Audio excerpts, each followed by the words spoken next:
অক্টোবরের 27 তারিখ 2025 সালের মধ্যে আমরা আছি টাঙ্গাইল। কোরআন গবেষণায় একটা জিনিস আমি উপলব্ধি করলাম যে বর্তমানে আজকে আমরা মুসলিম ইসলামের ধারায় যে সমস্ত কর্মকাণ্ড দেখতে পাচ্ছি, এই সমস্ত কর্মকাণ্ডর মাঝখানে একটা কথা যদি মাইনাস হয়ে যায় তাহলে সমস্ত কর্মকাণ্ডটাই কোরআন বিরোধী হয়ে যায়, ইসলাম বিরোধী হয়ে যায় এবং সেটা শিরক গণ্য হয়।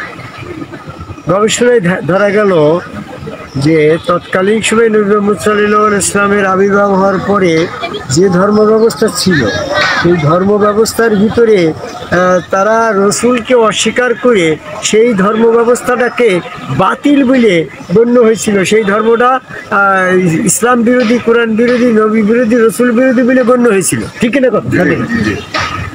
তৎকালীন সময়ে রসুল মুহাম্মদ সাল্লাল্লাহু আলাইহি ওয়াসাল্লামকে অস্বীকার করে রসুল ব্যবস্থাকে বাতিল করে যে সমস্ত কর্মক্ষেত্র ছিল ধর্মীয় ব্যাপারে, দিনী ব্যবস্থাপনা, তাহলে রসুলকে অস্বীকার করার কারণে রসুলের সাথে বিরোধ করার কারণে সেই ধর্মীয় ব্যবস্থাপনা, দিনী ব্যবস্থাপনাগুলো সব বাতিল বলে গণ্য হয়েছিল। এমনকি সেটা রসুলের সাথে বিরোধিতা করার কারণে শিরক গণ্য হয়েছিল। তাই তো? এটা বুঝতে পারছেন? আছে। এখন আমি বলতে চাচ্ছি বর্তমানে যে সমস্ত আমাদের দিনী ব্যবস্থাপনা কর্মকাণ্ড চলছে, এর ভিতরে যদি যারা রসুল ব্যবস্থাকে অস্বীকার করছে, তাহলে রসুল ব্যবস্থা বাদ দিয়ে দিনের সমস্ত কর্ম রসুলের সাথে বিরোধিতা করার জন্য সামিল হয়ে যাচ্ছে না? রসুল ব্যবস্থাকে বাতিল করে তারা যে সমস্ত কর্মক্ষেত্র করছে সমস্তই তো রসুলের সাথে বিরোধিতা করার কারণে ইসলামের সাথে বিরোধী হচ্ছে, আল্লাহর সাথে বিরোধ হচ্ছে, কোরআনের সাথে বিরোধ হচ্ছে। তাহলে আমরা যারা রসুল ব্যবস্থা স্বীকার করছি তারা কারা, আর রসুল ব্যবস্থাকে অস্বীকার করছি কারা? একমাত্র বর্তমান রসুলকে যারা স্বীকার করছে তারাই হচ্ছে রসুল ব্যবস্থাকে সমর্থন করছে, আর বর্তমান রসুলকে যারা স্বীকার করছে তারা রসুলের হাত আল্লাহর হাত, রসুলের পা আল্লাহর পা, রসুলের ভিতরে স্বয়ং আল্লাহ সক্রিয় বিশ্বাস করছে। আর যারা রসুলের ভিতরে স্বয়ং আল্লাহ বিশ্বাস করছে তাহলে তারা তো সেখানে আদম করে আল্লাহকে সেজদা করছে। তাহলে যারা ইনক্লুডিং যে সার্বসাকুল্যে যে কথাটা বলা যায়, বর্তমানে যারা আদম কবে সেজদা বিরোধী তারাই রসুল বিরোধী, তারাই কোরআন বিরোধী, তারাই ইসলাম বিরোধী।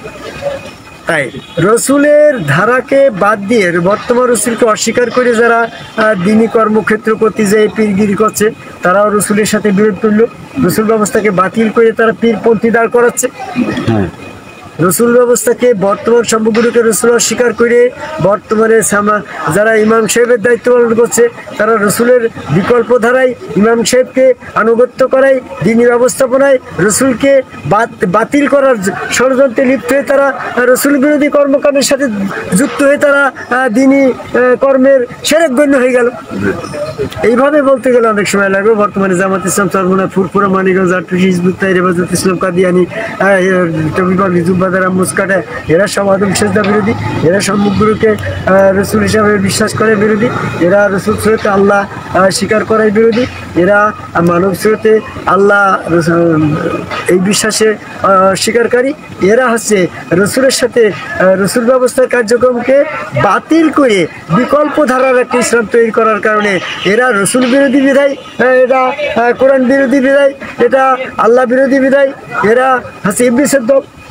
বর্তমানে যারা আদম কবে সেজদাকারী সামগ্রী রসুলের কাছে সাথে বিরোধ করছে তারাই ইসলামের সাথে বিরোধ করছে, কোরআনের সাথে বিরোধ করছে, এরাই প্রকৃতপক্ষে শয়তানের অনুসারী কাফেরদের দল পরিত্যাগ করে সত্য সঠিক সামগ্রীকে রসুল বিশ্বাস করে সেখানে দিন ধর্ম সেজদার মাধ্যমে দিন ধর্ম কায়েম করা আহ্বান করে আমার কথা শেষ করে যাই।